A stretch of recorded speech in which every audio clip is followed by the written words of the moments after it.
Hi everyone. My last live was regarding Shantunu and how he got married with Ganga and eventually they had a son called Devavrata.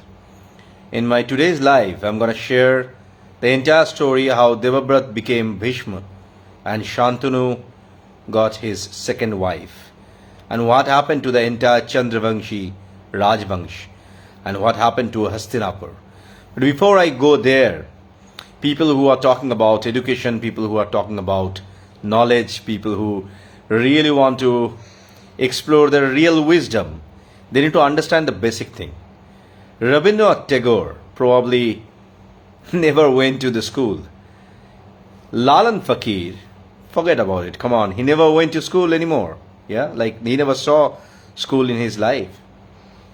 If I go with the height of Napoleon Bonaparte, or even Sachin Tendulkar. You know their height, right? Now, if I check out Babasaheb Ambedkar, well, because of the caste and a couple of other reasons, he was not entitled to enter into any kind of school. So, he was studying outside of the school classroom. But we know that what happened to him. So, never ever lose hope in your life that the traditional education is not accepting you, or probably you don't have great marks in your examination. Examination is a process in today's world which is giving you theoretical knowledge. So forget about that. The kind of name that I took, in today's world probably people are doing PhD with Lalan Fakir, with Rabindranath Tagore, or probably a couple of other people who never ever went to school. Come on. So, if you really want to explore knowledge, if you really want to explore wisdom, that comes from within. That comes from your own IQ level. How you can increase your IQ level, how you can understand things, how you can analyze things. It completely depends on the kind of experience that you have got in your life. Experience brings knowledge. Experience brings real wisdom. Education is a path to go there. Results. Well, I can talk about Indian education system. In Indian education system, results are just results of the theory that is there in front of you. Never lose hope in your life. For a human being, if you are a human, maybe you have made money, maybe you have created name and fame. If you wipe off those things, if you wipe off your money, somebody is taking all your money. Somebody took maybe your home, your clothes. You can rise again if you have confidence. Never lose confidence. This is the only thing which can protect you and take you towards the knowledge. Why I'm sharing you all this? Because I'm going to tell you the story of Shantunu Satyavati today. In my last live, I was talking about how Shantanu married Ganga. When Ganga left him to Adobe, Shantanu became really alone. And he was looking for someone to fill the gap of Ganga. Even though he has got a great son like Devavrata, Shantanu was looking for a companion in his life.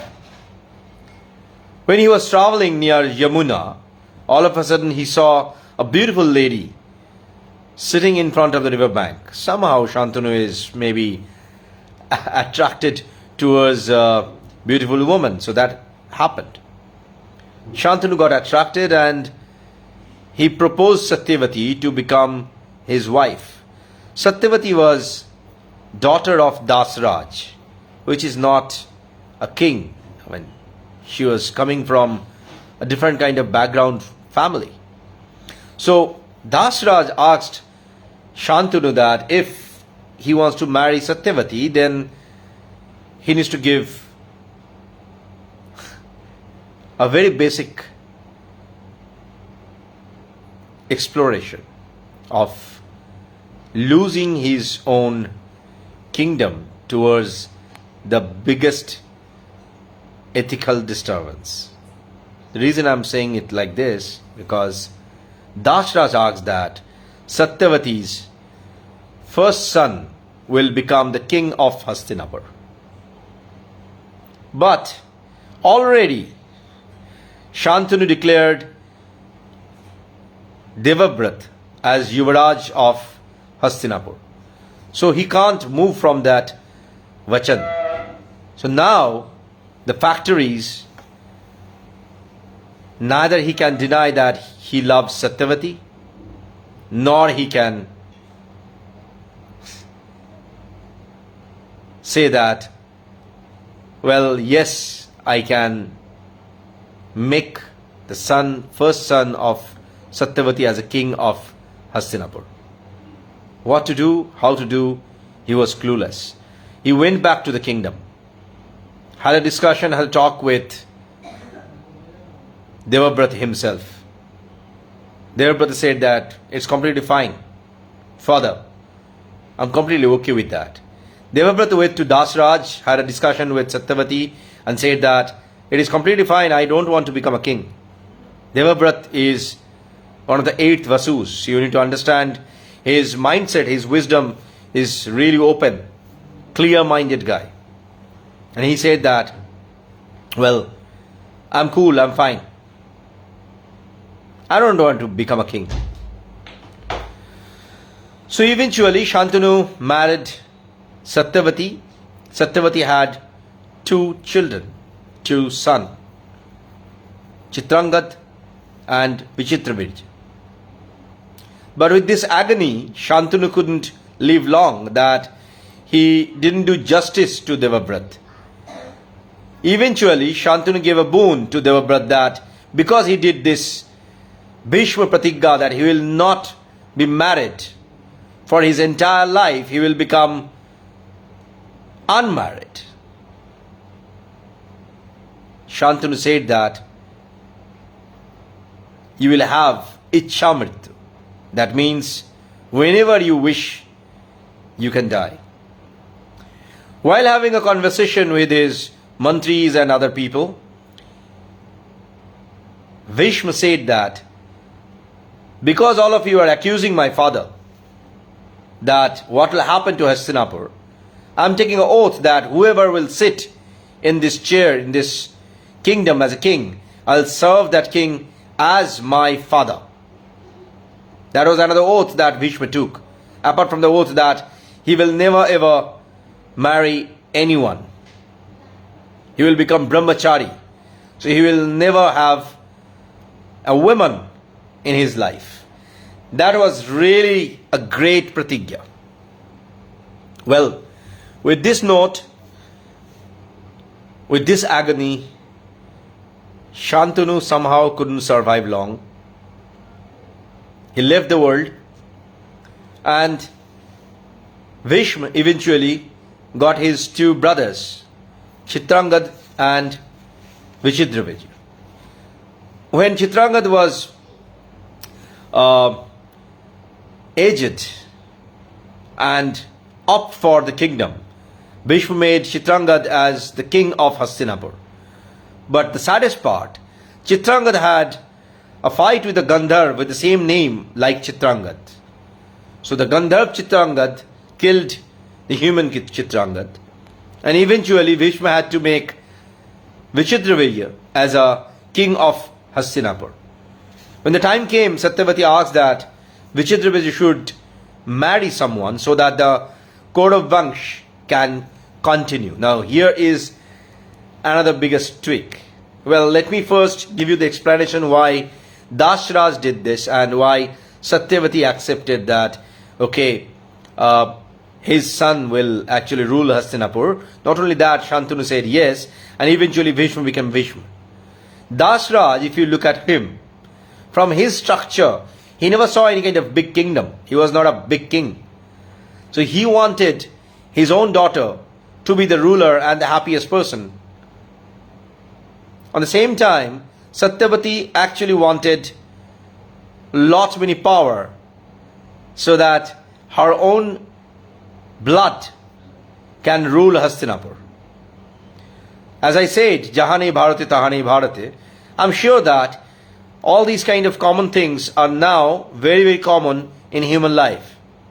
We don't think about the kingdom, we think about ourselves. In that yuga, this thing already started. Let me come back to the story. So Vichitravijaya, Bhishma felt that he should find out a good princess for the new king. At the same time, Kashiraj had 3 daughters, Amba, Ambika, Ambalika. Long back, King Bharat had a partnerani from Kashi. So Kashi kingdom and Hastinapur used to have a relationship. But somehow, the present Kashi king felt that he don't want to continue with that kind of relationship with Hastinapur. So when the Swayamvar Sabha was declared, Swayamvar Sabha means a lady can choose her own, you can say, husband. So a lady that time used to choose her own husband. We used to call it as a Swayamvar. Swayamvar. Swayam means my own var. Var means husband. Okay. So in that Swayamvar, Hastinapur was not invited. Bhishma became really angry and he said that to continue the Rajniti, he must go and win all these three princesses to the kingdom so that Vichitravijaya can marry 3 of them. Bhishma used to be one of the finest warrior that time, probably the biggest and greatest. And yeah, a Chiranjeevi. So it was merely impossible to defeat Bhishma. Bhishma went to Kashiraj and he defeated the entire army of Kashi, took 3 of the daughters of Kashiraj and asked Kashiraj to give permission to take 3 of them. Kashiraj don't have any option in front of Bhishma. But the tweak of the story is, Amba used to love another king, Shalraj. Shalraj and Amba used to love each other. Bhishma didn't knew this. So when he was taking 3 princesses with him towards Hastinapur, Shalraj started fighting with Bhishma. Bhishma, of course, defeated Shalraj and said that, go back to your kingdom, I don't want to kill you. Go back and rule your own kingdom. I don't care. I'm here just to take these 3 princesses and I'm going to take it. 3 of them came to Hastinapur. Amba requested Satyavati that she loves Shalraj. She don't want to marry Vichitravijaya. Satyavati said that we did a mistake. Bhishma said, why didn't you tell me? Amba said that, because I fear that you will probably kill me. Bhishma said, don't worry, I'm gonna take you back to Shalraj. Amba went to Shalraj, but Shalraj said that I don't want to take you, I don't want to marry you now because Bhishma defeated me and he took you to Hastinapur. So logically, you should marry Bhishma. Amba said, no, I was there in the Swayamvar Sabha. So in Swayamvar, I am entitled to choose whom I am going to marry. But Shalraj denied everything. Amba with a broken heart went back to Hastinapur. In front of Vichitravijaya, Amba said that I need justice. When she was asking for justice, she said that Bhishma did the entire mess. I want to marry Bhishma because he was the guy who actually took me from my own kingdom to Hastinapur, and because of him, Shalraj said no, and I don't have anywhere to go now. So logically, I am his. But Bhishma is Ajivan Brahmachari. He can't marry anyone. So Bhishma said, I can't marry you because I took an oath. Amba became really angry and she said that, Bhishma, fear a woman. I will take birth after birth and become cause of your death eventually. Later on, I will share you the entire detail how and why, because of Amba, Bhishma got killed. In her next life, Amba came as Shikhandi, a half man and woman. I think we should call him as Kinnar. In this storyline, if you look at the complexity of a kingdom and a human relationship, probably in today's time we can also face such kind of consequences in life. Epics like Mahabharata, epics like Ramayana actually teach us what to do, how to do, and when to do, and what not to do. Practically, we forget things. We are so inclined towards the theoretical portion of so-called education that we forget that this theory is not a mere piece of paper to go and score in exams. Rather, it is for us to get wisdom and knowledge and become confident so that we can win the race of life. Life is not about getting marks. Life is all about if you are making impact.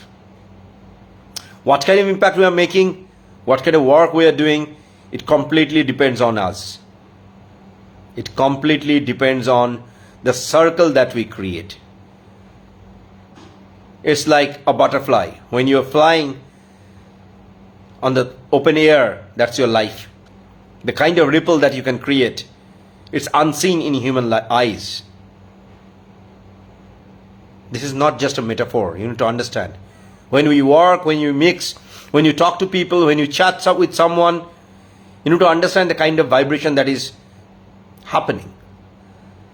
Understand the vibration, accept the facts, and work for your own karma, because you are the only one who is responsible for your acts and for your life. And sometimes, yeah, I agree, sometimes luck plays a lot of role in your life. Maybe in the next live I'll talk about life values and what happened after Vichitraviji married with two princesses, and what happened to the Kaurav Vansh later on. So the story will continue, knowledge will continue, and I really want our Bharatvashi to become wise again. But before I close, I must share you something. There is a troll that's going on with probably with ISKCON and the fact that is happening with Swami Vivekanand. A lot of people are rebuking that particular person who actually couldn't understand what Vivekananda wanted to say. But I'll give you a thought. This is just a thought, yeah? You need to understand.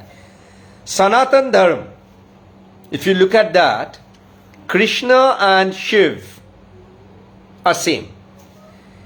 Now we don't know whether and why this person talked in a such way.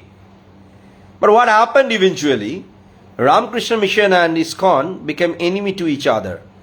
But they are from the same dharma. They are from the same karma. Why fight with each other? It doesn't matter. If somebody don't understand each other, that's okay. No need to fight with each other. And the very line, Bed pora theke football khela bhalo. The reason is, when you play football, you understand the team play. You understand how to act as a team. You understand how to pass the ball. That means it may happen that you don't want to, you can't score. Maybe you don't give that particular shot towards that goal post. But your team is winning. It's the fact that your metabolism will increase. Your body balance will strong. Your willpower become more stronger. It's one of the way to touch the dharma with karma.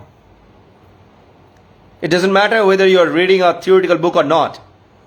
What it matters, can you connect with the nature? There are multiple different ways to connect with the nature.